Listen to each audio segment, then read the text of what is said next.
ce qui nous fait vraiment comme personne, c'est pas ce que nous donnons à voir, c'est ce que nous pensons. Et ce qui donne de l'épaisseur à une personne, c'est ce qu'elle pense. Autrement dit, quand vous dites que vous connaissez quelqu'un, vous dites pas que vous connaissez quelqu'un parce que vous connaissez sa tête, vous dites que vous connaissez quelqu'un parce que vous savez ce que cette personne pense. Et donc, il y a en chacun d'entre nous, dans la nature d'un être humain, toute une dimension d'invisibilité qui est la réalité de la pensée de cette personne. Donc, la première chose qu'on peut dire, c'est qu'un être humain, il est duel, il est composé de deux dimensions. Cette deuxième dimension, qui est la dimension de la vie de l'esprit, elle a une particularité. Et cette particularité, c'est qu'elle est faite pour donner du sens. Car ce qui spécifie l'être humain, c'est que c'est un être qui, pour vivre, a besoin de donner du sens à sa vie. C'est absolument fondamental. Nous, on est les seuls. Alors on peut se dire que c'est ça qui nous spécifie, c'est-à-dire qui nous distingue des autres espèces.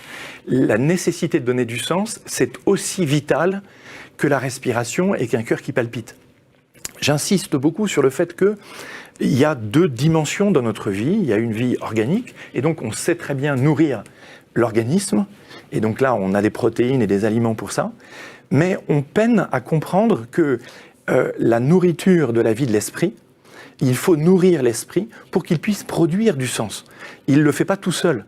Et il y a un aliment spécifique à l'être humain qui est nécessaire à sa vie psychique et spirituelle, ça s'appelle la parole. C'est-à-dire qu'à longueur de journée, nous assimilons des paroles. Et ces paroles, nous allons les métaboliser comme des aliments, parce que nous allons pouvoir les réemployer et à partir des paroles que nous entendons, élaborer du sens. L'être humain est un petit producteur de sens. En fait, il ne peut pas vivre s'il ne produit pas de sens. Et je dirais même, et je vais aller plus loin pour pousser la réalité, il vit vraiment à raison du sens qu'il donne aux réalités du monde, aux réalités de sa vie. Donc, le sens n'est jamais prédonné. C'est à nous de donner du sens à l'existence que nous allons vivre, et le sens que nous allons tous élaborer progressivement au fil de notre vie. Donc c'est jamais fait une fois pour toutes, hein. On continue de l'enrichir, on continue de corriger ce sens, de trouver des sens nouveaux à l'existence au fil de notre vie.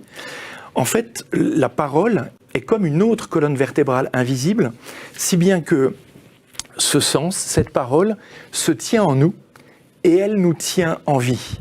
Beaucoup plus que nous n'imaginons. C'est-à-dire que la fonction de la parole, c'est de dynamiser non seulement l'esprit et la vie, mais en vertu de cette unité de l'être humain dans sa dualité corps et esprit, on parle d'une unité psychosomatique ou somatopsychique, la parole est capable d'avoir une incidence sur la vie corporelle. On sait très bien que quand quelqu'un nous dit quelque chose et qu'on lui dit « je ne digère pas ce que tu m'as dit », on utilise le terme typiquement de l'assimilation. Ce que tu m'as dit m'a coupé les jambes, ça veut dire que ça a eu un effet sur mon propre corps.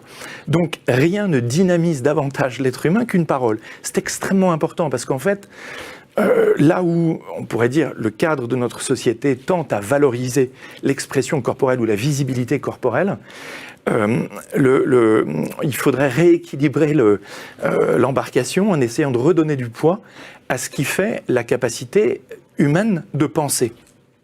Et on peut dire qu'on est dans une société où la société va bien quand les gens pensent, quand on les encourage à penser.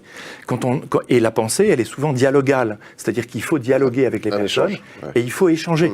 Donc il faut pouvoir exposer son opinion, entendre l'opinion de quelqu'un d'autre, croiser les points de vue. Ça fait vraiment la richesse des choses. Pour terminer sur la question de la parole qui fait vivre, de façon assez classique, on distingue deux types de paroles. Des paroles qu'on appelle des paroles bienfaisantes, des paroles qui font du bien. C'est encore mieux qu'une parole bienveillante, parce qu'une parole bienveillante, elle me veut du bien, et c'est déjà formidable, mais une parole bienfaisante, c'est une parole qui me fait du bien. Et si elle me fait du bien un jour, elle me fera du bien encore demain, parce que je peux la conserver en mémoire, et on sait très bien qu'il est important de conserver des paroles qui nous ont fait du bien et qui nous referont encore du bien. A contrario, il y a des paroles qu'on appelle des paroles toxiques. Et les paroles toxiques, ce sont des paroles qui littéralement intoxiquent. Intoxiquent la vie psychique et va intoxiquer la vie du corps. Et alors là où je m'étonne toujours, si vous voulez, c'est que nous sommes les champions du monde de la traçabilité des aliments pour rappeler la première pizza qu'il y a quelque chose qui ne va pas. Donc ça, on sait faire. Mais on sent bien aujourd'hui qu'on est mis au défi de rattraper la toxicité des paroles, en particulier sur la question des réseaux sociaux, et en particulier à l'endroit de la jeunesse, puisque ces paroles circulent et que ces paroles vont avoir un effet psychique sur ceux qui les reçoivent, et qu'on n'a pas forcément, quand on est jeune, la capacité de se mettre à distance de ce qu'on entend. Autrement dit, ce qui fait que nous sommes un être humain, c'est que nous avons une double dimension, corporelle, psychique et spirituelle, et que nous sommes un être de sens, et que nous avons besoin de donner du sens. Et c'est ça qui fait notre humanité. Alors, encore une fois, le sens n'est pas prédonné, et ça n'est pas une malfaçon. Parce qu'on pourrait dire, comment ça se fait que ce soit à moi de donner du sens? Ben non, en fait, ça participe de l'accomplissement de mon humanité que de parvenir à donner du sens à mon existence.